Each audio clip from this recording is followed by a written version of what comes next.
Enyumre nonsia abo apem pepepe wo Adom TV so enti kase atwato e wo Adom TV so na braso se mekenkan ede asomo na ensem nim no de edimu akote bia wo bete ene se shenkani ana wo katipa track a enne da no pay enya akwanhia e wo tema motorway no wo de soboa bo no se kwan ana wo fa so a wo kase no na enye enti wakodi aposifo ekokum afei enipa ensia bia wo monso nam abonefosem so ede edua na saba ewrewra abofra bi eto amasesia no honsem akoye bibia wo ho wasantemantam no eno nsem ewo kase mu amede ebesomo enafo dubako eye ene a wototopum sema apopofo enkopo so enkonkoyinam eno nti wo kyerese enam hware kakra ama ne bo ne so ekosoro wei edanchen a enwumre kase mu no de fa apomode ho nsem edwadie amanone ne enegide mu nsem ne nyina aka ho bi ema kase eye dohre mesra waka wo se kase obetimi ahwe no live ewo Instagram eno Facebook wo Adom TV so afei wo like ye no wo de agyenche to ase a na wahye na onua bi so enya bi medin de ma metra Diamond memo ajo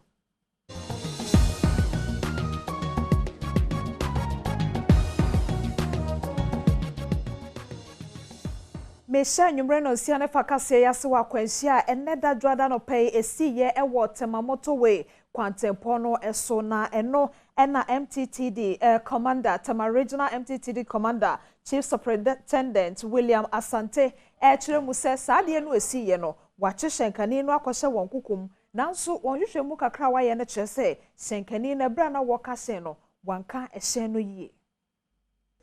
Abra Regional MTTD Commander Chief Superintendent William Asante ene join ni samani boni pakarel senga twetwen komono ene ode to nanimu se o shankani enam ne so e ma akwanhia si wotema motorway toll booth ne so hono no akwakodi a police fo okukumu na wode tuja se wonum nim die mu no enye ni break ene failure ya wa charge ahodo a wonom ede abono. Now the driver involved, the tipper truck driver, is in our custody. He did not sustain any serious injury, so he's now in our custody. We are going to caution him, then invite the testing officers to also test the vehicle to know the cause of the accident. Our layman's view tells me that there was no brake failure. There was no brake failure? No brake failure. How do you conclude on that, since you've not done any investigation? At what distance did he discover that the brakes are not working? I've interrogated him myself. Where he wanted to pass, there was a car parked there. So he decided to go to where this thing was empty. Then the saloon car also happens to be ahead of him. So from where he was and where the saloon car was, it was a short distance. So he couldn't save the situation, but rather driving into the saloon car. Enwechi ana abra roads and highway minister Kwesi Akwanta ekwa yaresabia honomo ekohwe wonmo won ho kan e wo sa akwanhia ni mu no wadi tuja se aban ebefa won ho kanyina. It's so unfortunate, it's so regrettable. We have lost one of the collectors and there are 4 more who are hospitalized, and out of the 4, 3 were in a private car that was involved in the accident, but we are not separating them from our own. Once they were involved in the accident, we are looking at all of them together. Of course, yes. Putting their bills? Yes, no, they are working for us and working for government of Ghana, and unfortunately they have been involved in this accident. Yes, government,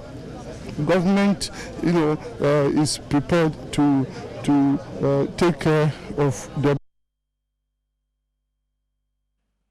New estate I know ewo boase kroponi wa santamantamo ena beye senansani abofra wedi beye se emfie mienu na na wofo ehu no won wa hwehwe na santamu yi ena o makwako hu no wo eka anase gata bi mu abofra no wahwere ne nkwa enipa bi susu se wetwa ne tekyerema nanso ne ho de entotema bi eche se nipa bonfo bi twa ne nipadua ho akwa baabi ansa na ebi a wahwere ne nkwa no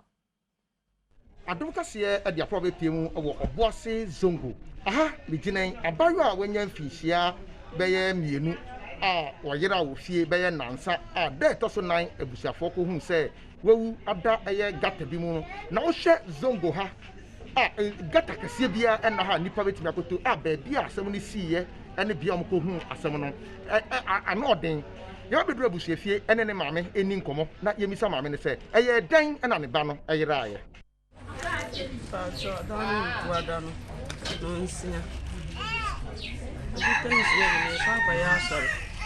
na me ta me ban dini si baby ablante dey ya ai ana badi jira ai ana badi jira abe se be ya sare ya na me hu me bari bi ne sinde hu me bari bi hu ba na me te de kai si wewu me ana me bari jira well you know for how many days but that was 9 years si wewu oh yeah damn yes that was 9 years hu no never wish so the cover man me this like oba kuperaka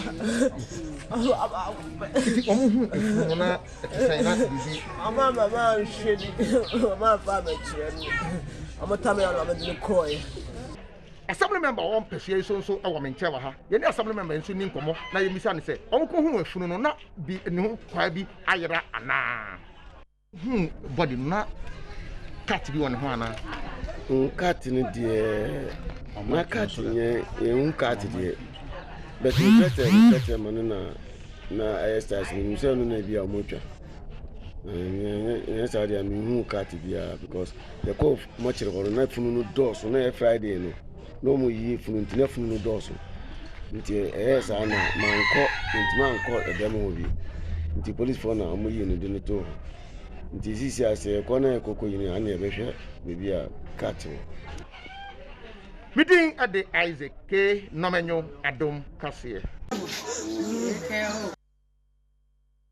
ye fiara hosam we so na yesankwa re hosam foforo so ewo asante achim nofa mention mu ewo asante mantam agogo abonten so ena meken abemu wa wono so wo na abemu wa mfie so ena nipa bonefo bi ede edua kwahye ne to efrise wakobokro no akwakowia enura wode yekuayo a wo frɛ ne sɛ agrochemicals ne bi enipansia yesa abofra ya yakayaka de no aposifo akere wo ya omo ena abrantekwa a wadi mfie dunsia ededa emergency ward a ewo agogo presby ayasabia na bo be se no mienu apamu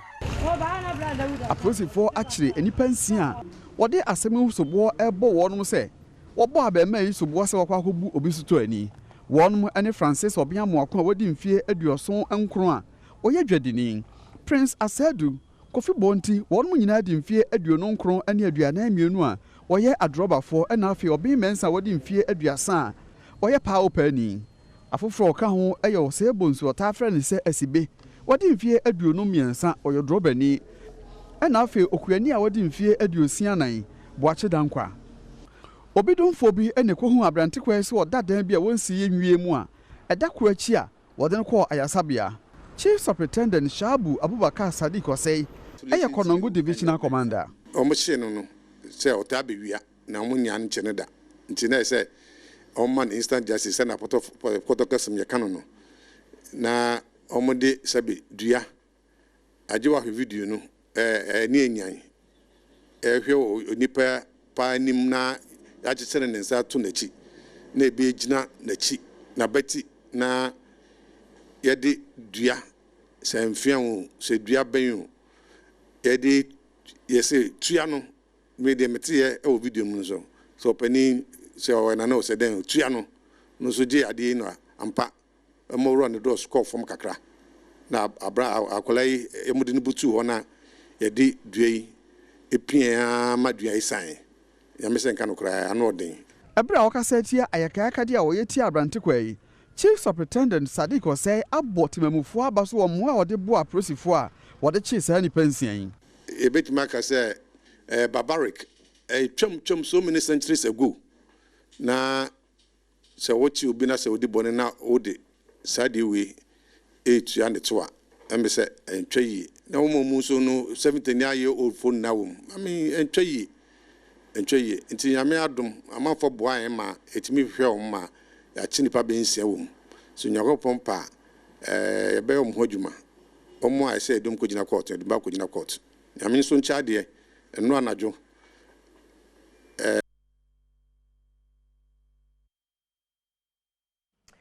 Afe yenko ensema efa akyerɛkyerɛfoɔ ho. Ghana National Association of Teachers akyerɛkyerɛfoɔ nkabom kuo no baako a wotwa ne tia efrɛ no sɛ NAT na ekuo ne ma no bi ene ekuo ne mu mpanimfoɔ de asi ani fi sɛ na ano nsɔhwɛ bi a wɔkɔtwerɛ yɛ promotional one ede abasobɔ ɛbɛbrɛ wɔn no mpanimfoɔ na nhwɛ amma abasobɔ anankɛse sɛ wonya no nsɔhwɛ no kyerɛ akyi no wɔnsa anka na enedai na yɛ pɛwani bɛsen kɔhwɛ ɛwɔ ɛyɛ NAT hall ɛwɔ Nkran abɔnten so. Akyerɛkyerɛfoɔ bi ɛkɔbɔ dɔmpem ɛwɔ asɔyɛ a ɛhyɛ enwumasua ho nsɛm so ɛne Ghana Education Service ɛyɛ ɔyɛkyerɛ esanse promotional exams a wɔnom ɛyɛ no ɛho ba nsɛm pii ɔsɔfo a wɔhyɛ enwumasua ho nsɛm so abɛdi akyire Reverend Intim Fodwo ɛne akyerɛkyerɛfoɔ yi ahyiaeɛ ɛde to wɔanim sɛ ɛnkyɛ saa ɔhaw a wɔnom ɛde abɛto mpanimfoɔ ne mpanimfoɔ ɛbɛhwehwɛm no ahu deɛ obetumi ayɛ ɛde afa ho. I've taken notice of them. The Minister, Dr. Yao Ose Educhum, has also received the petition in good faith. So you can be assured that we shall investigate and then address the matters you have raised to ensure that you have the sound mind to continue effective teaching in the various classrooms that we are fortunate and privileged to have you. Enwechi akyerɛkyerɛfoɔ yi ɛkɔ NAT hall ɛkɔhyia wɔnom mpanimfoɔ ɛwɔ saa asɛm yi ho na okodu NAT hall no ɛkamea yɛ sɛ na mpanimfoɔ a wɔnom ɛwɔ mpɛsɛ obɛwura mu ɛde wadesɛdeɛ akɔto NAT mpanimfoɔ anim ɛsiane sɛ wɔnom ampere ama akyerɛkyerɛfoɔ yi ɛnwura mu nti na wɔne nyɛ deɛ ɛkɔɔ so ɛwɔ wɔn ho ne sɛ nti ɛma akyerɛkyerɛfoɔ yi ɛkasakasae. What we are saying is that you be patient.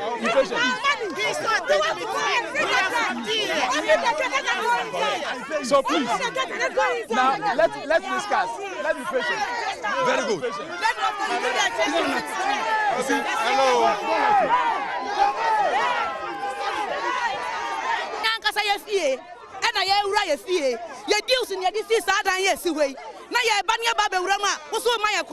Who receive you as their enemies? Meanwhile, we are not an enemies. We are not your opponents. Akyerɛkyerɛfoɔ yi epim so biara sɛ nka wɔbɛwura NAT hall na mpanimfoɔ bi epono no ɛma wɔnom etimi wura mu ɛna Isaac Ban a wɔno ɛyɛ anamusini ɛde ma NAT mpanimfoɔ ɛne adom kaseɛ ɛtwetwe nkɔmɔ ne nsɛm sɛ ɛna wɔde ɛtu dwa. Yɛ no ne kwan so a no nanso baako fum kum a baako mfumu ntwa nti wɔn mu mienya abotrɛ na yɛnhyia GS management ni biom ne yɛntena so na yɛmpɛ asɛm wei pomapa ensi yie sɛdeɛ ɛbɛyɛ de asomdwe ne ahotɔ bɛbrɛ yɛ nyinaa.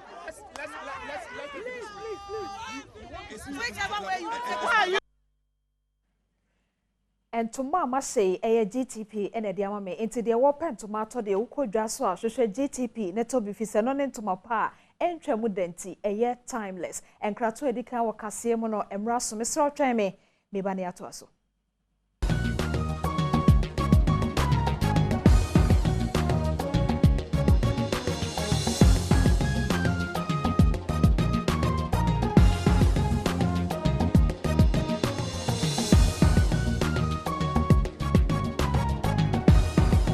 Na sia kase enamede ma oso oguso a ehwa Adom TV anwumre no sia ne fa kase afemetoa ensem ne so ewo ejura enkonyasi ampanifo asie eye nhwehwemu ede afa macho kaka ne wo no ho enne eye da to so enum na ne yere a wofra no se NUHU sahada ekopie mpanifo nanim ensem bi ode to wanim ne se ne ku amona mane da se nipa bonfo bi tata no na mom de ebre bi wo ka kire no ansa na wo hwere ne nkwa ene se enipa bi tata no fi se waban ya wote so ya wo ka nanim enti ema no nye popular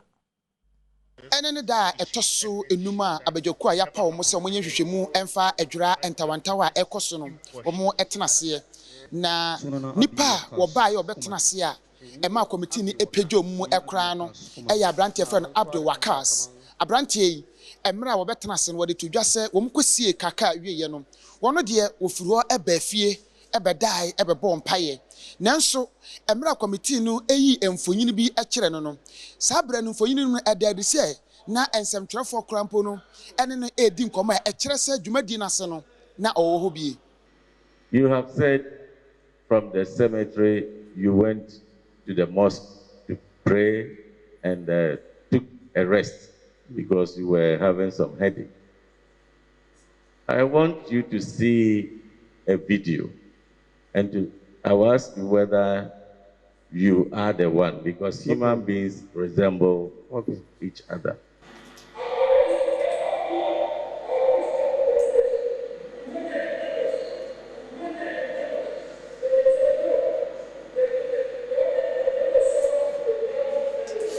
Are you the one wearing the red cap? Yes, my lord. At what point were you seen as it appeared in the video? Lord, he's saying that after they came back from the cemetery, he came to the street and saw this media man who was granting interview. And I was not the only person he interviewed. I'm not talking about the interview yet. I just want to know the time in which this recording was made, because we want to put your evidence in perspective. No. Before Kadima Salah. Well, this was before I went to the mosque. Ne kwakra mu no kaka wafrimi wono ankasa ne ho kani aye frɛ ne sahada tu hudu abetena ase de nsema hudu pina tudwa efa ne kunu no ekire mu se na woyɛ MPP ni de hye mapa za ta harkan MPP duka da shi ake zuwa ko ina harkan MPP ya tashi yana ciki. Well, every event concerning the MPP, my husband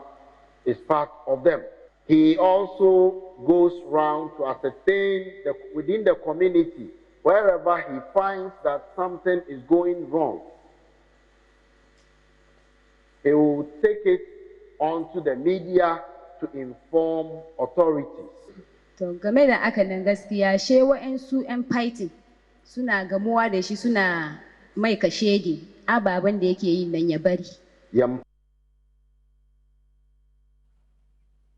Afewo ensema efa amanyosemo no National Chairman Anase Jemtreni Dema Convention People's Party a wotwa ne tiase CPP ene Nana Akosua Frempoma Sapon kuma ena wode adesede ato amanyokuo ne manyina a womo afiri kuo nim ASANTE wantawa ba ko mienu bi e ma ne homne so no se saafo no nyina sa wa chimra na wonsanya kuo ne ye bio efise wani abrese obepretumi na CPP amanyokuo ne mum aye amanyokuo a ebebu Ghana mai. Ebra Dwemtenani eni kandini a woda Convention People's Party Chanetia efrene CPP Nana Akosua Frempoma Sapon kuma kasa wo no nsem trofo nhyiamu no ase no ena maami edi abasobode ema abanse basabasa ya esi ewo adwura ene wa nyina no wagye atumu se enya ade a esefata na emum Justice Kumsin Committee a wono mate ya wode hwehwe nsem ekoso ewo adwura ye nam so ema omanfo mienu ehwere wonom enkwa no omomoden ase se wonom wie na senia wonom behunu wode betudwa wode beye adwuma na enkonkoye te sene abedwakuo ahodo a wote ehwehwe nsem ekoso mu no wonfa emu nsem no eni dwuma bia ewo man mu no sesia reports nsem sise ya omoye reports at least eni age se aban aye sa committee no na omuhwie a aban fanya adwuma because ombehwie ne besa koda eho as a white people be the baby ni die emwa it the extra no because asem na bisi no enya sempa crash now se see waka ho no aye kun first ni be tisi ho no enya sempa kra wasan so edi to just say CPP amanyokuo no they say wono makenya won ho pa wasan asori agina wonan so bioma wo hwe animu kwan se abato edi animu no wono betimi edi mu enkunim na ba be sisi oman no wa bra won fa se de oman no agija no ho sobo emu amanyokuo bia CPP say ya sorry bibia kire mu nyina mo ha nyina hu say party na munim na friend CPP no enye no na ne ebo ho no sa party we dey say na ya sorry leadership ye ban no ye buy dey na bota bi si ani so. Ghana Mampani Nana Adodankwa Akufo-Addo ewo nenu aprobom ewo SAVANNAH mantamnem na nenu aprobo no dwuma ba kwa okode yebie ene se ensuo ena wokopa ahontoma se ne be omafo ewo Salaga ebenya ensuo ede aye wade. Ghana mampanyin na nadan kwakufado esa akọ obunjai fofo so kwantempon a wonom eye ekohwe sede ekwan no ye no akwakoduru eho ena obo pembi wura abaso sesesei wo MPP nkomhyeni na oka kire ne se wonhye ne nkom se afempinu ne aduonu nan so abato no MPP amanyoko no ebedi nkunimi sanse nkomhye a wodi tudwa bia no eya na ebem obo ahemfo ene omanfo a wonom wo SAVANNAH mantem abaso se emrahye bedwafo a wonom ewo SAVANNAH mantem no sesei wama MPP amanyoko ni mufo akọ wanim enipa miensa. She turned out to be the prophet, the election prediction prophet. You and I are looking forward for your prophecy for 2024. I'm here for two reasons. Establish the practice whereby I will visit every year each region in the country at least once. Laws give me the opportunity to hear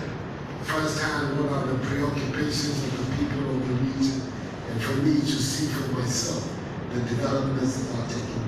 place. The second reason I came was also to have the opportunity to thank the people of the SAVANNAH region for the support they gave me and my party during the 2020 election. Nwechi ena wohimpon a Pembi traditional area Wembi wura Bismarck bambangi indefuso a otoso nan enso edito mampanyini enim se nani beje pa sa mampanyi ebeye salaga kafaba ene salaga mankango kwan no ede ama wono esanse sa kwan ya tete apansam kora wo manfo efaso a enye yi na abribia nso akonfirmanfo eta wo manfo so e wo sa kwan no so eno so kora da nchen a odito mampanyini enim se wono mu yesu apon kase pa e wo mansinenim se de be ya emofra wono kosuku e wo mantem no mu so ebedo so.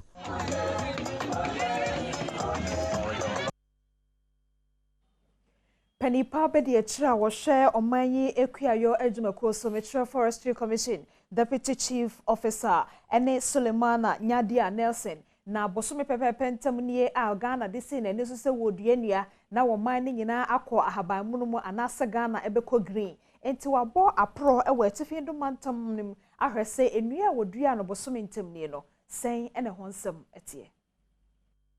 Penipa bedi eche Sulemana Nyadia Nelson ene ne mperinfo ene kwhwe enua aye humu bosome de tosudu ba ko wa fempinu ne aduonu ba ko no wonum eduaduaye no ebi emiame ya bi a woni adom kase ekoye etese airborne base air force base ai watermale okoduru wonu ohun se enua no sesei enyini de senti odinanije eto adom kase enim. Today's monitoring mission is to assess the survival rates of the seedlings planted during the Green Ghana project. And I must say that I'm very impressed with what I saw today. I can say, without missing words, that 95% survival, even higher, is good. And again, my fear was that we do a lot of free range system of cattle rearing and then taking good care of goats here. But in my rounds, I don't find the plantless and seedlings under threats from these vectors. Enwechi and Northern Regional Manager Benatabil enso ehye Ghana fo nyina enkran se enua no wonko soa enua esanse oman no ebenya so mfaso pa ye ko he de bisi hu enye me won se bi titarfo seedlings na bi susa but no cry na ye so no gu so ebe pick up ebenyi within the next 1 month or 2 no be ko se na enyi no ebe ye onwa enti se na oka no afutu anu ma Ghana for se ye nko so a na ye nua no na beboa ehunfaso ndi bebre Nimekoi wonum enwieye oni adom kase bekoso akwa apro e wo mantemnum akohwe enua hodo bi a wonum duadua e wo meamea ahodo.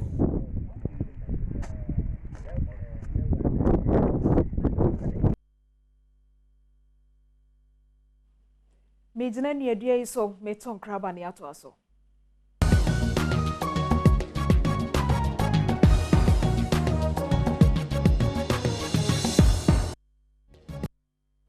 Na sia no anam gosode ma officer dadia wona mechade bi hwa nwumre no sia no fakase no eso mebopa afeedi adru so no eya pomodemo ensem panipa woda National Ambulance Service ejumekona no ene Professor NUHU ZAKARIA opani di ato assemblies ahodo ne ahemfo nso ahodo anim se wo nyina mo ase ne be ya wo mo a eye ambulance ejumefo ba bia wo betena ne akade bi obehia ema wo mo soso mo efa pomodem ho ne be konkan no etumi awie peyesa. Opanyimpa wada ambulance adwumayeko no ano ewo Ghana hanom AHMED NUHU ZAKARIA adesrede a wode ato abanya na emusifo ene nananom wo Ghana ene se omonkwada ene betimi aboa ama ambulance adwuma no etimi awie peye ne senti sisi ada ambulance ahodo enhweda eni bia papa bi a wodisi no esese nananom ene assemblies no etimi boa na wonya baabi edisi wode sansemi tuda ebra omanfo ede ne ye enkoso hena na one nananom etwetwe nkomo. The idea about this whole exercise is to visit the various people, establish for ourselves the challenges they are facing and how best we can improve those services. By the nature of our work, we are already supposed to be involved in community development because health is community. Because if you are not healthy, you cannot even provide the needed services. And as long as we are there to help them improve their emergency response system, indirectly we are helping them to develop the community. Wakasa wiye ena kintampo etifi krupono ambulance for commander Penyimpa Mohammed Zakaria edi adesrede eto Ghana ban enim se wonhwe se obetimi ama omo akade a ebema wona woye ambulance ho adwuma no be wie peye isanse se wokọ kintampo ene tamale kwantempo so a ekame aye se ehonom eye biaye bia akwanhia eta sisipa ne senti akwan a enye nyina no esese Ghana mampanyi ehwe no ye mom se de be ya sesa oye ne bisa eba omo betimi aye ha na wakwaje omanfo. We are appealing to the government is that if they can provide us with the speed loader so that in case there is any accident, sometimes you see that when there are accidents, there are fatal such that patients or casualties are trapped in the vehicle. So trying to get the patients outside or out of the vehicle is always a bigger challenge. And that has always been our biggest challenge. Omanfo awade oreyi eye enkoso hene ede ensimbi etuja se wadana se pa se wode eto nanim se ambulance eni ehonom no wetime ema wo mu bi na emum de aka ne se wona kwan obetimi ayamo mu no ho atomo ebra wokasa ena Muniwi Ibrahim Baba a woye ohene kasamafo ede ensimbi se etuda enti ye wo yonuanom nso a wo mu ne Prof nso EJURA me say wo mo so ekasa kire no wo mo ye distribution wie na eche ambulance ni biaka na eche se wo mo hwehwe strategic areas a wo mo hu se wo mo timi di ambulances no beyere akọ nyame nchaade ana kade so yensu ya benye bi aka Kintampo municipal de no ho na eche se Kintampo no fi anya mienu na eche se eyenigye kese pa afa dwade mo nsam enso enie Eda edi kan woketa wonsa bosumi mu ena aban no ehye yese epo no watum na obetumu ade akosi bosumi ewo mu ni de toso aduasa mitre 30th July na no ena wommo etonton nam ebe empo ano ewo Jamestown chese ena no kra aban de tumu na nse dan nu baabi asa na so enam no ehware intine bo okoso Wono etoto nam eni Adom kase etwetwe nkomo ena odi tu dwa se esan low season a sese afarefo ewo mu nti ema wonom enya enam ibikura enton okiremu se aban hye wonom bo se obema wonom coastal ewo empoano se be ye beboa wonom amwatimi akora nam yi ansakra na close season no edru nenso enya de wonom ehunu hwe efiri aban wo egba wona wa eja ke shikashe beneche fi wa hye afie wona nshonalo agbagwe chile shoyin keru wakati wa coastal waka shafie ni wona fie waka yi owo hon ka yi omo shafi na ebo na eba na kana nga sho be ko ni waka bato wona ko ni wo ba hon an wa na ko ni waka to ni waka yi afie won sho na nga egba wona eje se ha do ya zena man se nto ya zena man de yenya na mini bi nho ana me so ya na ye ho ya de hwe ya mafama na watu pomen ben fat ye le ble ye tete na nam no so de ebabode ha ehwehwe na mpapa aha na ebi wo epe na makasa ebenye bi epe amma ne nketo a obenye bi na sisi ano chide na ade no mpo yenya bi yenya odue yenya ma ne wa hanho ukoko sto ebi no ebetime ka chitamasa na yenya nam Wonum a etonton nam esaka de to aso se isa na farefo sese wonum enkoponti ama enam yi nso onya bi ento de senti sese wotifia wonsa ehye wondemre fam we need to amobeba sia bo se na me yi enyama bi wo me fridge mu ade ana afeti e pa ama market aye slow bibia se koba ne se nso abo se after we no so customers a okitani na be ko echire because of epo no mo atu mu no sesi adama business na a collapse kranti sesi amene o kache ma betena sa me hu obi anti ma park me nyama se me ko fie sesi ya sesi ana amutu pu no no sesi ade yenye adwuma bia wa ha yento bibia wa ha esa se ade no ya announce nti akofa nti aha ebia obi amba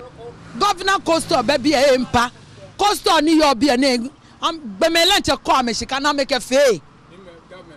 government be coastal ya bia na ka lo ewo mi a wa ka wo ngan so e wo ka omoro ya afibo ya we ko no hon no ke ska ya efe ko ekwe ha ko wo ya Jamestown efe ko ke Jamestown British Accra no ni yo jame mo ni fe ele no e ba fe ko ya bia ni ejodi emu nsemo na mgoso amede esumwe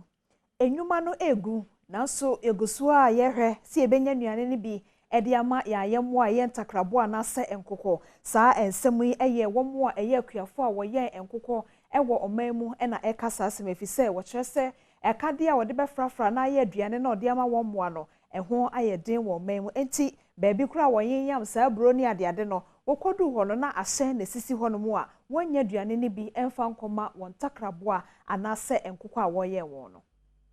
Michael Nyako ena ekuafo a woyen nkokọ ewo enkramantam hanom no woda wonano na ebra one adom kase ekasa afasa wo hawe mu ensem bia wo kan ye ene se sisi ada aduane a wode bema won nkokọ eho ayeden pa ne senti ama won kuayo na hawe no bebre na ena egu ezese wo kokwantintin ene kopa aduane etobre won nkokọ a ama won adwuma woye no ekofom pa enam wese sunti ezese adwumayefo bi oni omoye adwuma no woyiyi bia di esanse won hyeda enya sika papa bi odi bi nso ebetimi atwia wonka. But we do not know how to get our members' farms back in operation if we allow the industry to collapse. For this reason, we are making an urgent appeal to the government through the Ministry of Food and Agriculture to quickly come to the aid of the poultry industry. Ebra adom kase ekopie honom no na ekuafo ya woye nkuko yi bi ejinijina honom a areho aye wonanimu ma afenso ahyan ahodo ana ode akwa wokoto nkuko aduane nnada na ahyan esisi honom kwa eno nso hwi enim ne na wo kan se sesese eburo ho aye den e wo Ghana hanom a wonya bi enyam emfa niema emframa wo nkuko ntino ama wadwuma a woye no se ya na ese ne tomre bi mpa esese wotwa kwantenten ekomiaya ahodo ekodeda ho ansa na aduane watimi ede abre nkukọ edi ekuafo bi ene adom kase kasai utimi ba bi a 1 week 5 days eduba bi a obeba no pa enyimre be 6 ne akacho se won sanka omoni wheat brown ne ade so at the end of the day we saw connect na wasaba enu a na wo tama uko kujis krade a omono omesha utai tam no so no se wo kwa ometima ka so ebi ni ho ante ba ko bi wo ba Mr. Wanya feed na adase makofi anase medaha won muntuntum ya wa since 2009 ye hu side we be da but this time the equation there is too much nkoko nuhu afeso kra no se nkosua no oto a se wanya aduane na ma no wano a na nkosua no so ate brepa manka na mdada ye ba be 2 days ye nya bi nko ebe bresa sani aye say raw materials somebody be feed no en na akoye problem enti esra ban on na ye fana authority on na o say o create job for the boys ni be breed wo mo ba be chef aduma we say mu just because of shortage of raw materials inti omo pekwan bi o mesan aye drop out from the system. Midi jadi emu nsem no esi ha afa agokansie emu nsem na ediso a eba wakwam agokansie mu krache benefo Professor Wallace Odebro.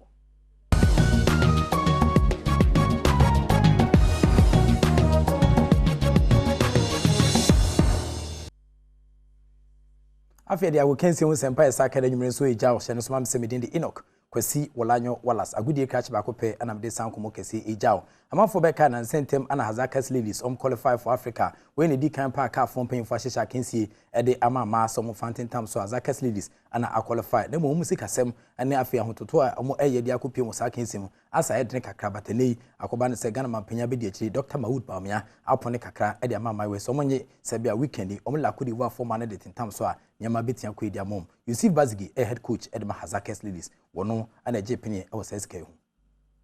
we are overwhelmed with this kind gesture from the Vice President. We are assuring him that we are going to reciprocate this in Côte d'Ivoire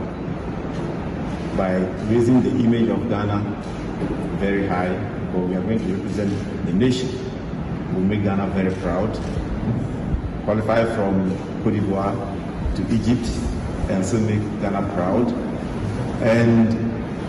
the players, in fact, I would say that it is their dream to see the Vice President physically, and the only way to see the Vice President is to win laurels.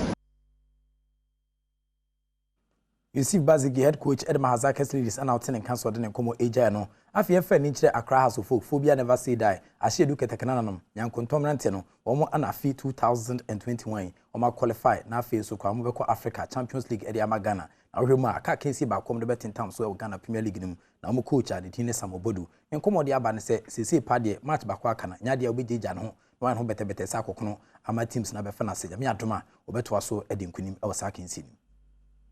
There's something unique in the House of Folk team because when I came, they welcomed me and they supported me a lot, especially the management and the supporters as well. They were always advising me, encouraging me. They told me that I can do it, so I should push it up. I'll not be swallow-headed. I'll make sure I work extra. This is a motivational cup or winning, so it will prepare me very well to go higher and higher. And Samuel Bodu has a full for head coach and attending council in Como Etuano, who am from which is a papa and Chibia, obey Solati, Dundu, Yamia Doma, Hong Kong Mobility and Samba, not fair son and Mabisiako. But Liberty Professionals, Scientific Soccer Lads, Omni Alaji Gusa, Team Nom Sisha Lao, Yamia Doma, Ombitia Saka Lignim, Sa 2 teams in a battle relegation, Nemo Urani Genius ASANTE TV, on a Kita Liberty Professionals, or Nekomoja, Senyamia Doma, last game against Kumasi Faisano, Ombe Omunyadwa.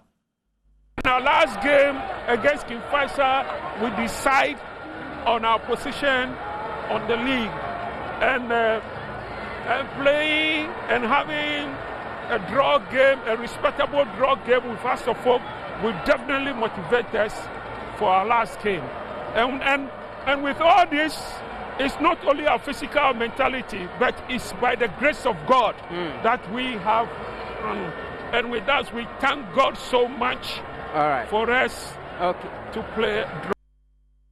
Inti ASANTE TV wono anekita Liberty Professionals bubukuno. Say Liberty anase Kumasi Faisal omu ba ko be relegation aso nkono. Mere ne kraba ne beti a kire osaki nsikese etwato a omo de betin tamso no. We so na me de besi na me de besi a na ma chia opi nyame adoma me saka nkomo ni bi o me san de abreo. Wo hwe me kire kwan ahia mo radio so me din de Professor Iki Wallace agudi catch ba ko pe. And of course, me the evidence-based sports presentation it me jao. Rather than any money, okay, see if you be any dasoni and fanko be any daso. The act of being a good guest is to not to say good night.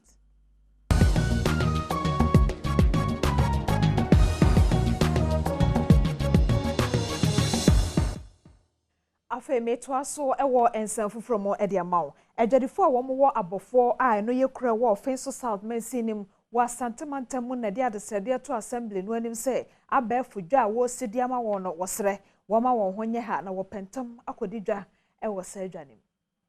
Abofodwa eye bia ejina abrane eba no bayere abro ene de potokasemu ye kan livestock eho ana dodo na ewo nipa pina ana ba ha ebeto abro e de kom yam yahodo pi ejadifo a eton abro abribia eboka efrise ensuo esei wo mu abro no bi ana akromfo nso ewia fan opanyinipa woda wo mo ton abro ano eye mame dina afriye woni adom kase atwetwe enkomo efare hosemi hu ebro no wudem ansa wasanka gudem so egugu baabi ne ede tapoli akatakata so wutira nya ya wo beba no na mframa ebia na wakoda ana dwunsuo to a mframa afa na so abie na ebro no nyina afọ ni nyina ye yesintonke yenya dan a nke betimi de ebro na guma ke beboa ye pa edwa no esuye pa nyenso emiam yahudo pi wo ho a enya de yaboso awiabo a ensuo to a ni nyina ehye adwadifo yi adwadifo chirema awowo etimi piepie ho efi akwakoye haw pa ewodwanum wɔn mo ɛtɔn mpɔnkyen enwan ne nantwie wɔ dwam hɔ akyerɛ mu a ɛdi sɛ mpanyinfoɔ etu ho anamɔn animanim ya. ɛmoa no deɛ sɛ wei sei no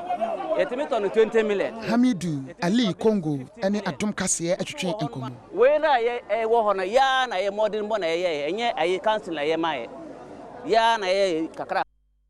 Afei ani gyedeɛ mo nsɛm ene Castro a nanka wɔyɛ jontoni a nipa bi susu sɛ wɔkɔtɔ nsuo mu nti wahwere ne nkwa na emfie nso aso nti Ghana mbrɛ mu no kyerɛ sɛ wahwere ne nkwa mpa no na busuafoɔ kyerɛ sɛ wɔn ankasa wɔn hwehwɛ mu a wayɛ a ɛno nti ɛnɛ yi deɛ wɔn nya nto mu sɛ wɔn de hye no wahwere ne nkwa anaasɛ na da joada kita onsa bosome ne da ɛtɔ so dumie no anwumre no sia ne fa kasia mede somo no ha na brɛma kwan ɛma me de esi kasie ho adwumayɛfoɔ me do bi ase ahwɛfoɔ nso me da mo nyina ase me de ma me kyerɛ Diamond nyame ma yɛ kyena